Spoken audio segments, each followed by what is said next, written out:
Bueno, tenemos una pregunta para Ricardo. Ricardo, ¿qué manejo nutricional entiende usted que habría que hacerle a un novillo de tipo de Santa Elena para llevarlo a peso de exportación? ¿Lo han hecho en alguna oportunidad? ¿Y a qué edad se terminaría? Bueno, sí, genéticamente estamos en condiciones de apuntar a esa categoría de novillo porque tenemos una vaca de 470, 500 kilos y ese sería aproximadamente el límite de engorde eficiente de un novillo, así que genéticamente tiene potencial para hacerlo. No hemos hecho nunca novillos de exportación, pero sabemos que podemos cumplimentar esos parámetros porque en el pasado tenemos alguna experiencia de suplementación invernal y primaveral que nos han permitido llegar con ese quilaje en un lapso de 12 a 14 meses. Esa sería, digamos, la forma de lograrlo. Partiendo, por supuesto, de un buen destete en marzo que pese entre 170 y 200 kilos, para llegar con 440, 450 y sobre fin de marzo o abril. Nosotros actualmente la limitación que tenemos es un tema de logística, por eso recurrimos a la utilización de la suplementación solo en la etapa final. Se nos complica mucho hacer la suplementación a campo, como lo hicimos en aquella oportunidad, o cuando lo hemos probado, y entonces es un tema que no lo hemos llevado a cabo. No obstante eso, es perfectamente posible, y estimo que el lapso de la invernada en esa situación sería una invernada mínima de 12 meses y máxima de 20 meses, pero en esas condiciones podría salir. Otro de los problemas que nosotros tenemos, por los cuales tratamos es decir, nos complicaría un poco la logística a nosotros, sería que ese novillo tiene que estar saliendo antes de que ingresen los destetes de los campos de cría, para así potenciar al máximo el nivel de producción que tiene el campo. Eso sería en suma lo que podríamos decir acerca de si es posible terminar el novillo en los niveles que exige exportación. Sí. ¿Habría que recurrir a una suplementación estratégica? Sí. Eso llevaría a obtener los 700 gramos de aumento por día que se necesitan para lograrlo. Ignacio, hemos seleccionado 3 preguntas de las muchas que han llegado para vos. La primera dice: tengo una rotación con 2 años de agricultura y como me estoy agrandando en ganadería, te quiero preguntar sobre las especies más persistentes, tanto en gramíneas como leguminosas, para tener una pastura de muchos años. La buena siembra y el manejo corren por mi cuenta. Perfecto, entonces, con respecto a qué especies serían indicadas en ese planteo, al ser un lote agrícola, me imagino que debe ser un lote sin problema de drenaje, un lote que no es bajo tendido, entonces ahí probablemente la especie a implantar, la más indicada, sería la alfalfa, entonces estaríamos pensando en una pastura de base alfalfa, que en función de la zona en que se encuentre, la podríamos complementar con una base de gramínea, sea de pastoillo, de cebadilla, si nos posicionamos más hacia el oeste o en ambientes con restricciones hídricas en el verano, o si estamos en zonas con una mejor provisión de humedad o una provisión de humedad más uniforme y estable a lo largo de los años, probablemente la especie que mejor acompaña esa alfalfa sea la festuca. O la tercera opción es directamente apostar por una alfalfa pura. Esto, como lo comentábamos previamente en la presentación, siempre adaptado al sistema y al manejo que le quiera dar.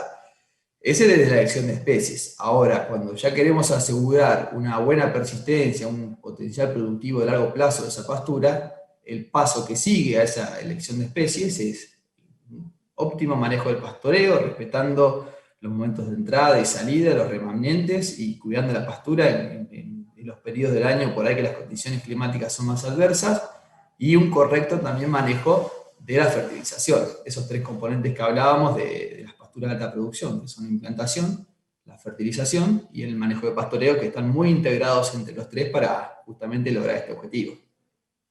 Bien, la segunda pregunta dice: no mencionaste los cultivos acompañantes. En mi zona suelen ser avena. ¿Son buenos o malos para la duración de las pasturas? Acá tenemos resultados variables.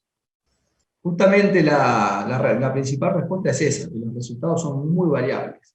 El acompañante en la implantación de la pastura se puede comportar como una maleza o como un acompañante, depende de cómo continúan las condiciones climáticas. Lo que es importante tener en cuenta un acompañante que va a competir en ese proceso de establecimiento por recursos, especialmente por nutrientes y por agua. Si la oferta ambiental de recursos posterior, principalmente en la primavera y en el verano, no es la adecuada, ahí es cuando el cultivo acompañante ejerce una competencia muy importante que nos provoca la pérdida de plantas. Y tener en cuenta que especies como la alfalfa, o la gran mayoría de las leguminosas, no toleran una alta competencia inicial, no toleran situaciones de sombreado cuando están en establecimiento, es decir, que se incluye un acompañante, tener bien presente esto. Ahora, nuestra recomendación práctica es la de no incluir cultivos acompañantes, sino digamos, acompañantes como estos verdeos que hablamos, puede ser cebada, trigo, avena, sino incluir especies como las cebadillas o como los raíces, que nos cumplen un poco ese rol de acompañante, ya que anticipan la producción de forraje, pero no son tan agresivos en la implantación como estos otros verdeos. Bien, la última pregunta para vos. Dice, tengo un potrero muy overo que voy a sembrar con pastura por primera vez. ¿Me sirve ampliar la cantidad de especies a sembrar? Porque no encuentro contratista para que me haga siembras diferenciadas dentro del lote. Excelente, sí, es una estrategia muy válida. Cuando la cantidad de ambientes que tenemos dentro del lote es muy variable y no me permite con unas pocas especies lograr completar ese nicho ambiental que estoy yo asignando, una de las mejores opciones es justamente esa, incorporar más de una especie a la mezcla. Pueden ser agropiros y festucas, si son lotes de bajos con problemas de pH o bajos dulces, festuca y pastobillo, cuando tenemos estos lotes overos de partes de bajos dulces y partes altas mejores. Es decir que sí, las especies se complementan muy bien en este tipo de ambientes y según nuestra forma de ver y nuestra experiencia, es la estrategia más indicada. Que hay que tener en cuenta cuando uno va a hacer este tipo de mezclas tan variadas, asignar estos componentes en base, obviamente, al lote y en proporciones que permitan una adecuada convivencia entre sí. Si yo en esa estrategia de incorporar muchas especies, implanto especies en densidades por encima de las adecuadas, puede llegar a desplazar a una de esas otras especies, y ahí es cuando a nivel de lote por ahí no logro el objetivo que quiero, pero no hay ninguna duda que es el camino a seguir en esos lotes que a veces por disponibilidad de maquinaria o porque la variabilidad es tan alta y no está definida, en donde nos encontramos con muchos ambientes, y si apostamos por una sola especie o por una o dos especies en la mezcla, lo que estamos haciendo es un buen porcentaje del lote no asignándole la especie correcta y perdiendo el potencial productivo o de producción de forraje de ese ambiente tan particular. Ahora hemos seleccionado dos preguntas de las muchas que llegaron para vos. La primera dice, ¿cuál sería una fecha de siembra sugerida para los principales cultivos de cobertura?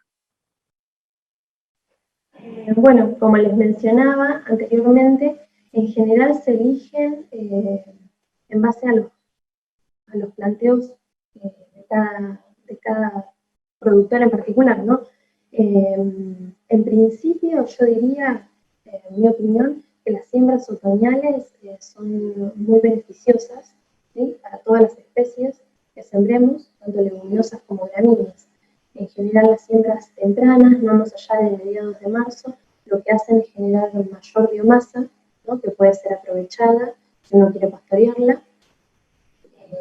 Inclusive en la vicia lo que nos pasa es que nos genera biomasa también, mayor cantidad, porque se dan mejores condiciones de temperatura y de fotoperiodo, y no nos debemos extender más allá del momento de floración, que es cuando hay complicaciones con la intoxicación. En las gramíneas pasa algo muy similar, las siembras otoñales son muy ventajosas. En nuestro caso, con el centeno, lo que hemos visto y con la vicia es eso, ¿no? En general, esas fechas están muy bien. Bien, muchas gracias por tu respuesta. La segunda dice, ¿cuáles son las especies más utilizadas como cobertura? Bueno, en nuestro ensayo acá decidimos utilizar centeno como cultivo de cobertura porque es una especie que se utiliza muchísimo en la zona como verdeo de invierno, y quisimos agregar la vicia porque está en auge principalmente por los aportes que tiene, ¿no?, en cuanto a la fijación de ese nitrógeno atmosférico. Pero más allá de eso pueden utilizarse varias especies. Por ejemplo, nuestros compañeros de la agencia de Suárez en este momento están haciendo ensayos, ¿no?, de policultivos, donde ellos, si no recuerdo mal, están usando nabón, están usando triticale, avena, están usando varios cultivos, ya desde hace varios tiempo. Todos como cultivos previos en rotaciones con girasol, con soja, con maíz. La literatura en general lo que sugiere es unas rotaciones en particular, ¿no? Si nosotros vamos a hacer una soja, se sugiere que previo a la soja el cultivo de cobertura más beneficioso sería una gramínea, y en el caso del maíz lo mejor sería la incorporación de una leguminosa, o sea, como la vicia o como los legumbres. Preguntas para Darío. Darío, hemos seleccionado dos para vos. La primera dice, ¿qué pasa si retrasa la fecha de siembra, mes de abril, con el primer pastoreo? Muy buena pregunta. De acuerdo a lo que vimos en esta charla, tenemos que tener en claro que tenemos que sembrar siempre, tratar de sembrar temprano. Estamos hablando de una brecha entre el 15 de febrero y 15 de marzo. Ahora, ¿qué pasa si no hay humedad y se retrasa la fecha de siembra? Generalmente el primer pastoreo vamos a pasar de 45 días, 50 días, a 90 días, y con una disminución del forraje de alrededor del 30%. Entonces, siempre nos conviene sembrar temprano, para producir mucho más forraje. Gracias, Darío, por tu respuesta. La segunda pregunta para vos, ¿por qué muchas veces no engordan los animales en los verdeos de invierno en el otoño? Otra pregunta que es interesante y que se da más que nada en otoños que son muy húmedos, con temperaturas que son moderadas, cuando hay un gran crecimiento del forraje, teniendo en cuenta que hay buena disponibilidad de forraje que el animal pueda consumir bien, realmente se da un desbalance entre lo que es azúcares solubles y proteínas solubles. En este caso los verdeos tienen altísima calidad, pero están excedidos de proteína. Entonces lo que se puede hacer en ese caso es suplementar con algún grano energético, puede ser maíz o cebada, o algún grano que tengamos en nuestro establecimiento para poder de alguna forma balancear ese verdeo que está desbalanceado.